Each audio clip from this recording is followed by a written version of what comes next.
እናትህን የምታንቋሽሽ ከሆንክ በአደባባይ የሚያንቋሽሽ ልጅ አላህ ሊሰጥህ ይችላል። በአባት ይታፈራል እንደ ለመሆኑ፣ በእናት ይታፈራል እንደ ለመሆኑ። በእናት በአባት ስሟ ብቻ እኮ አቻ የለውም። እናት ናት። በእናት ይታፈራል።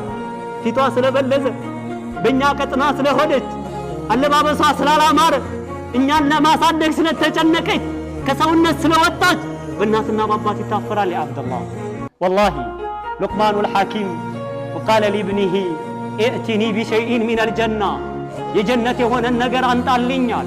فأسرع الولد ልጁ እየሮጠ ሄደና فأتاه بحفلة من تراب አንድ ጭብጥ አፈር ይዞ መጣውና ለአባቱ ምን አለው?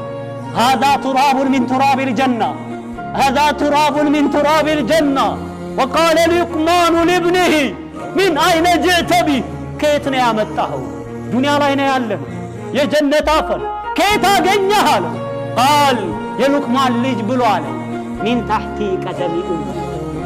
ታሕቲ ቀደሚ ኡሚ ከእናቴ እግር ስር ነው ያገኘሁት። አንዴ የአላህ መልእክተኛ አንድ ሰው ጂሃድ መሄድ አለብኝ ሲሏቸው እናትና አባት አለህ ወይ አሉ። አዎን አላቸው። እናት አለህ? አዎ። ኢልዘመሃ ፈኢነል ጀነተ ተሕተ ሪጅለይሃ ወፊ ሪዋየትን ዒንደ